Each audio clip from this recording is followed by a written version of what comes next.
السلام علیکم ورحمۃ اللہ وبرکاتہ۔ آپ احباب کیسے ہیں؟ اللہ عز و جل سے پوری امید ہے کہ آپ تمام احباب خیریت سے اپنے ایمان کو بچانے کے لیے قربانیوں میں اور محنت میں لگے ہوئے ہوں گے۔ اللہ ہم سب کی ایمان کی اعمال کی حفاظت فرمائے، آمین ثم آمین۔ جس طرح سے یہ تیسری جنگ عظیم اور دجال کے بارے میں کس بار گفتگو ہو رہی ہے، اس میں آج کا موضوع ہے دین کو بچانے کے لیے فتنوں سے بھاگ جانے کا بیان۔ صحیح مسلم جلد نمبر 1 صفحہ نمبر 131۔ اس کا ترجمہ ہے، حضرت عبداللہ ابن عمر رضی اللہ تعالیٰ عنہ نبی اکرم صلی اللہ علیہ وسلم سے یہ ارشاد نقل فرماتے ہیں کہ اسلام کی ابتدا اجنبیت کی حالت میں ہوئی تھی اور عنقریب اسلام دوبارہ اجنبیت کی حالت کی طرف لوٹے گا جیسا کہ ابتدا میں ہوا تھا، اور وہ یعنی اسلام سمٹ کر تو مسجدوں کے درمیان چلا جائے گا جیسے سانپ اپنے سوراخ کی طرف سمٹتا ہے۔ اس کے فائدے حضرات شیخ فرماتے ہیں کہ حدیث میں لفظ غریب کا ترجمہ اجنبی اور غیر مانوس سے کیا جاتا ہے۔ جس طرح اسلام میں لوگ اسلام کو اجنبی اور غیر مانوس سمجھتے تھے، اسی طرح آج بھی اکثر مسلمان اسلام کے بہت سارے احکامات کو اجنبی سمجھنے لگے ہیں، اور ان احکامات کے ساتھ ایسا برتاؤ ہے کہ وہ ان کو جانتے ہی نہیں کہ ان احکامات سے بھی ہمارا وہی پرانا تعلق ہے جیسے کہ نماز اور روزہ وغیرہ سے ہے۔ کہتے ہیں کہ اب تو اس کا دور ہی نہیں رہا، حالانکہ شریعت کا زیادہ بڑا حصہ انہی احکامات یعنی اسلام کا تجارتی اور عدالتی نظام پر مشتمل ہے۔ اس لیے آج یہی کہا جائے گا کہ اسلام کے 1 ارب 40 کروڑ کے ہوتے ہوئے بھی اجنبی بن کر رہ گیا۔ ان لوگوں کو رحمت العالمین صلی اللہ علیہ وسلم نے مبارکباد دی ہے جو ان جگہوں سے بھاگ جائیں جہاں اسلام اجنبی ہو گیا ہو، اور ایسی جگہ چلے جائیں جہاں اسلام اجنبی نہ بنا ہو، بلکہ وہاں کے لوگ آج بھی اسلام کو اسی طرح سے پہچانتے ہوں جیسا کہ اس کو پہچاننے کا حق ہے، اور آج بھی ان کی زندگی کا مقصد وہی ہو جو صحابہ رضوان اللہ تعالیٰ اجمعین کی زندگیوں کا مقصد تھا۔ وہ نماز روزے کے ساتھ ساتھ اسلام کے دیگر احکامات کو بھی اپنے سینے سے لگا کے رکھتے تھے، اور اس میں وہ کسی مخالفت کرنے والی یا نظامت کرنے والے کی پرواہ نہیں کرتے تھے، اور اس عہد پر اپنی جانیں کٹانے کا عزم رکھتے تھے۔ اور جس طرح صحابہ رضوان اللہ تعالیٰ اجمعین نے اپنا قیمتی لہو بہا کر اسلام کو اجنبیت کی حالت سے نکالا، ہم بھی اس کو اجنبیت کی حالت سے نکال کر اس حالت میں لے آئیں گے جہاں وہ اجنبی نہیں رہے گا۔ غربہ والی اس حدیث کی تشریح کرتے ہوئے ابو المحاسن حنفی رحمۃ اللہ علیہ نے المعتصر بن المختصر میں غریب کے یعنی معنی بیان فرمائے ہیں، جلد نمبر 2 صفحہ نمبر 244۔ یعنی اسلام کو ایسے حالات سے سابقہ پڑ جائے جو اس سے کوئی مناسبت نہ رکھتے ہوں تو اسلام اس صورت میں غریب یعنی اجنبی ہو جائے گا، جیسا کہ اس شخص کے بارے میں کہا جاتا ہے جو ایسے لوگوں کے پاس جا پہنچے جو اس کو نہیں پہچانتے، تو آنے والا ان کے درمیان غریب یعنی اجنبی ہوگا۔ یہاں یہ بات ذہن نشین رکھنی چاہیے کہ بہت سے افراد اس حدیث کو اپنی سستی اور کاہلی اور بزدلی کے لیے آڑ بنا لیتے ہیں۔ جب ان سے کہا جاتا ہے کہ اللہ کے دشمنوں سے مقابلہ کے لیے تیاری کرو تو کہتے ہیں کہ اسلام تو ہر دور میں کمزور رہا ہے، اور اس حدیث کو دلیل کے طور پر پیش کرتے ہیں۔ وہ حدیث کے الفاظ غریب کو اردو کے غریب کی معنی میں لیتے ہیں اور اس کی اصطلاحی استعمال کرتے ہیں، جو کہ درست نہیں ہے۔ المعجم الاوسط جلد نمبر 5 صفحہ نمبر 149 اور جلد نمبر 8 صفحہ نمبر 308۔ اس میں حضرت ابو عیاش فرماتے ہیں کہ میں نے جعفر بن عبداللہ رضی اللہ تعالیٰ عنہ کو فرماتے ہوئے سنا کہ رسول اکرم صلی اللہ علیہ وسلم نے فرمایا کہ اسلام کی ابتدا اجنبیت کی حالت میں ہوئی تھی، اور ایک بار پھر اسلام اسی اجنبیت کی حالت میں چلا جائے گا۔ تو مبارکباد ہے غربا کو۔ پوچھا کہ یا رسول اللہ صلی اللہ علیہ وآلہ وسلم یہ غربا کون ہے؟ آپ صلی اللہ علیہ وآلہ وسلم نے فرمایا وہ لوگ جو لوگوں کے فساد میں مبتلا ہونے کے وقت ان کی اصلاح کریں گے۔ اس کے فائدے میں شیخین تحریر فرماتے ہیں اس حدیث شریف میں ان لوگوں کو آپ صلی اللہ علیہ وسلم نے مبارکباد دی ہے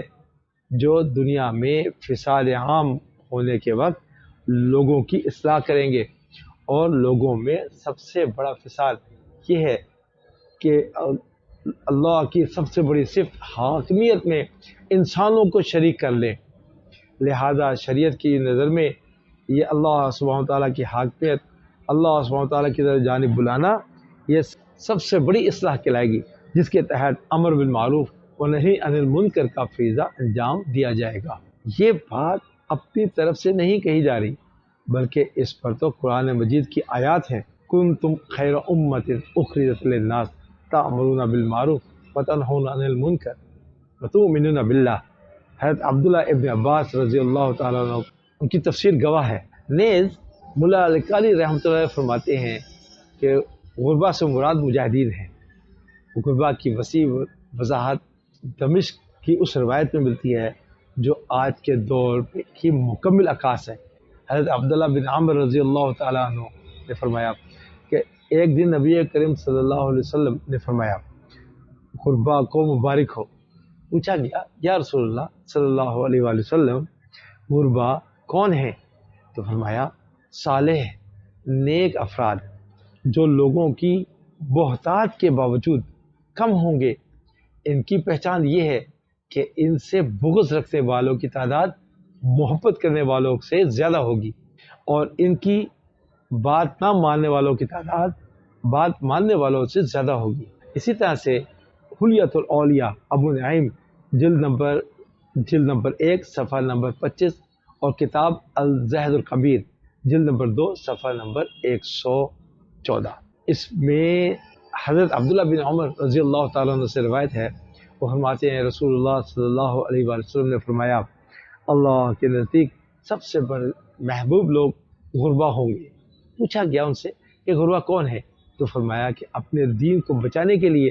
فتنوں سے دور بھاگ جانے والے۔ اللہ سبحانہ تعالیٰ ان کو عیسیٰ بن مریم کے ساتھ شمار فرمائیں گے۔ بخاری شریف جلد نمبر 1 صفحہ نمبر 15، مسند صنف ابن شیبہ جلد نمبر 8 اور صفحہ نمبر 448، مسند ابی علی جلد نمبر 2 صفحہ نمبر 271۔ حضرت ابو سعید خدری رضی اللہ تعالیٰ عنہ سے منقول ہے کہ نبی کریم صلی اللہ علیہ وآلہ وسلم نے فرمایا